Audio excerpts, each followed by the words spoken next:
My uncle Pepek the Assassin was not a great opera star, as he would like to have been, but he often sang great opera in his kitchen, in his shower, sometimes as a lullaby to his 3 young daughters, one of whom was my beloved cousin Anielka. Sometimes he sang Humperdinck's Hansel and Gretel, where the lost children fall asleep in the forest to the song of angels. When at night I go to sleep, 14 angels watch do keep. Fitting music for 4 small dreamers snuggling close in a dark room under a white feather quilt.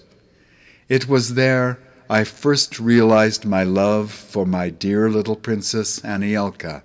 She was, I believe, 4 years old, all rosy cheeks, soft arms and legs, and black curls. And I was 6, an orphan like my Uncle Pepek, which is probably the reason I loved him as I do. We are like one.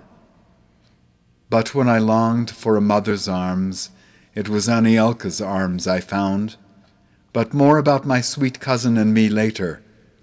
Let me continue my story of my Uncle Pepek. Pepek, my uncle, the assassin, has but one eye. He likes to imagine that the other's in a museum in Okres Krupina, Banska Bystrika by the river Krupenica, skewered on the point of a German policeman's bayonet, like a pearl onion on a shish kebab. The policeman who was beating his horse swapped his life for Pepek's eye, a poor trade. Now at 5 a.m. horses still pull milk wagons through the streets of Krupina, while Pepek, my uncle, eats cold cereal flakes in his kitchen in Connecticut, grows fat on raspberries and cream. In the spring, Pepek digs for oysters, those jelly kisses from the sea. He cracks their locked doors with the hard points of his middle fingers and swallows them raw. He wears a straw hat while he works. Sweat pours into his shirt sleeves like seawater. He is frightened. He is ashamed and stares into the sun until his tears crawl out. His eye is a slit black as a flat iron, as he tries not to remember how he once killed a policeman for beating a horse. It was on one starry night in August that I kissed my little Princess Anielka for the first time. For a while I lay quietly, watching the bright summer constellations with binoculars, my beginner's skybook closed upon my chest, the celestial spill of the Milky Way above us.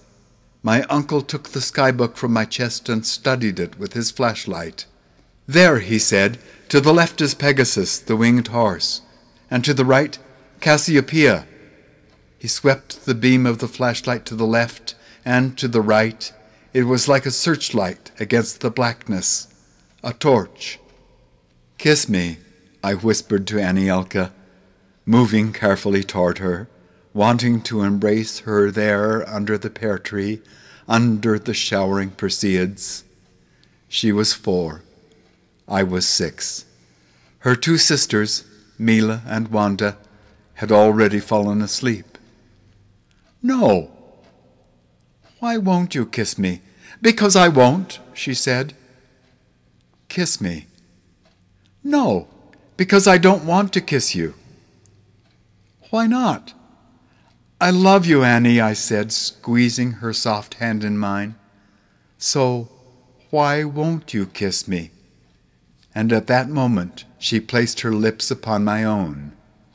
A star inside my heart suddenly exploded into a supernova. That was August 1948, 20 years ago. In 1918, there were 7 million Czechs, 2 million Slovaks, 700,000 Hungarians, and 45,000 Ruthenians living in Czechoslovakia. There were also 3.5 million Germans living in Czechoslovakia. The policeman, I've heard, was himself a German who thought he would be better off under Adolf Hitler, but alas for him, he was also a man given to fits of rage. The milkman, who carried a just-lit lamp against the dark, pleaded for his horse, an old nag near starvation, with huge silent eyes and a back bent in a low curve. The policeman, his face flushed and his mouth spitting saliva, raised his bayonet against the poor beast for simply being a poor beast in the way, leaving a blood mark against her thin ribs. Raising his own arm in defense against the falling blade, Pepek, hardly more than a boy, feared instant death at the policeman's hand, yet found himself calm. There was no sense that this drama, being enacted here on a gray cobblestone street in Okres Krupina, was catastrophic.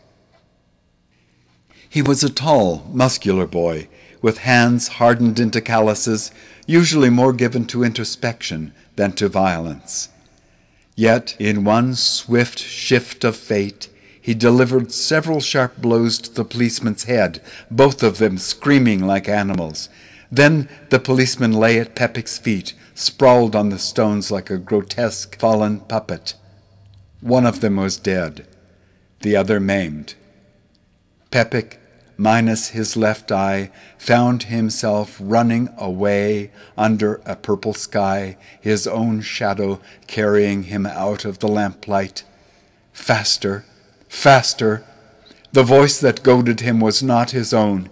He ran to a place near the gloom of the river, down between the trees at the edge of the woods, a place overgrown with cattails and tall, wet weeds. He ran, and the voice cried, "Faster!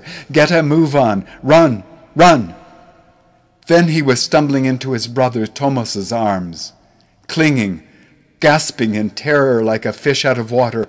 "I have just killed the German, the policeman. I left him dead. What shall I do?" Pepek was 15 years, still a boy. Thomas was 17. They were both boys, too young to know that your future is also your doomsday. The gouged eye socket healed, once the swelling went down, into a sunken pucker, like an asshole, and the nightmares began and never stopped. Pepek the Assassin by Joyce Ellen Davis. Available June 2011 from Pin Drop Press.